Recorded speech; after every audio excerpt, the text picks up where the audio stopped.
धान की फसल के लिए नहरी पानी छोड़ने की मांग को लेकर किसानों ने गुड़ला टोल पर डाला पड़ाव।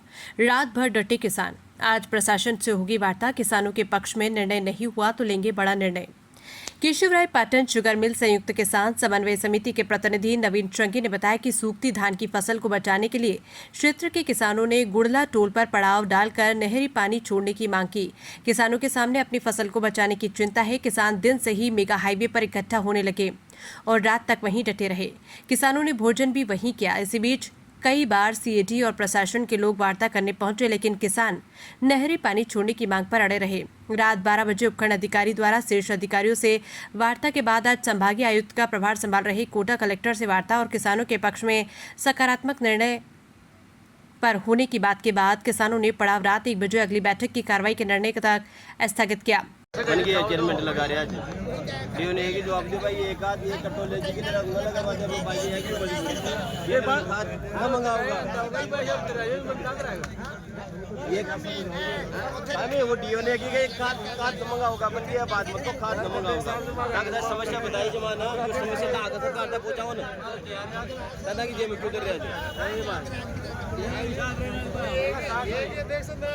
किसानों को संबोधित करते हुए युवा किसान नेता गिराज गौतम ने कहा कि नहरी पानी की किसानों का अधिकार है। आज किसान की जान से ज्यादा प्यारी फसल खेतों में सूख रही है और प्रशासन कोई ध्यान नहीं दे रहा, जबकि प्रशासन को 1 महीने पहले ही अवगत करवा दिया था। उन्होंने कहा कि पिछले 3 वर्षों से नहरी पानी के लिए किसान संघर्ष करना पड़ रहा है, तब जाकर उनकी फसल बच रही है। उन्होंने कहा कि पिछले वर्ष किसानों को 1 जुलाई को पानी मिल गया था, तो इस बार किसानों को क्यों परेशान किया जा रहा है। गौतम ने कहा कि नहर के पानी के लिए पहले भी जिंदगी दांव पर लगा दी थी, आगे पीछे नहीं हटेंगे। उन्होंने प्रशासन पर भरोसा जताते हुए कहा कि वो किसानों के पक्ष में निर्णय कर अविलंब नहरों में पानी छोड़े। अगर आज वार्ता में नहर के पानी छोड़ने का निर्णय नहीं हुआ तो किसानों को मजबूरन बड़ा निर्णय लेना पड़ेगा, जिसकी घोषणा बैठक के बाद की जाएगी। महापड़ाव को किसान नेता बबनलाल चौधरी, पंचायत समिति सदस्य दीप किशन मीणा, हरिशंकर नागर, सरपंच मोनू मीणा, भेरूलाल मीणा, रमेश मीणा, रूपशंकर सुमन, जसवंत सिंह जस्सा, दिनेश नागर, नवीन चंदीजा, श्याम खटाना आदि ने संबोधित किया। फसल को बचाने के लिए किसानों को इस समय नहरी पानी की अत्यंत आवश्यकता है।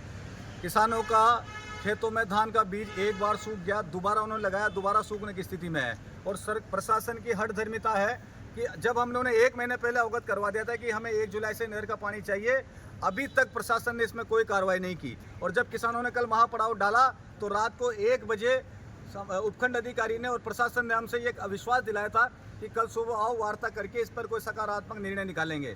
सुबह से किसान कोटा में है। अतिरिक्त संभागीय आयुक्त से भी हमारी बात हुई है और संभागीय आयुक्त का चार्ज कलेक्टर साहब के पास है, उनसे भी हमने आग्रह किया है कि हमें आज की तारीख में पानी चाहिए, लेकिन उन्होंने केवल हमें आश्वासन दिया है। उन्होंने कहा हम बूंदी कलेक्टर से बात करेंगे और आगे कोई चर्चा करेंगे, जबकि हमने कहा है कि हमें शुरू के 10 दिन 15 दिन जब बारिश नहीं पड़ रही तब तक तो कम से कम शुरू में बांध से पानी दे दिया जाए, फिर बारिश पड़े तो कम ज़्यादा कर सकते हैं।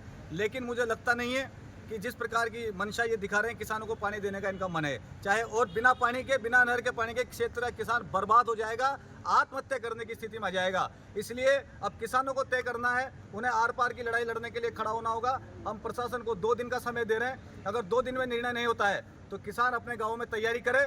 हमारा अगला कूच निश्चित रूप से कोटा बैराज की तरफ होगा। बैराज और नहर का पानी किसानों का, इसलिए सभी किसान तैयारी कर लें। अगर आपको अपनी फसल बचानी है तो तैयार हो जाओ। 2 दिन बाद एक बड़ा आंदोलन कोटा की धरती पे और हर गांव से ट्रैक्टर ट्रॉलियों में भरकर लोग आने की तैयारी कर लें, तब आपको नहर का पानी मिलेगा।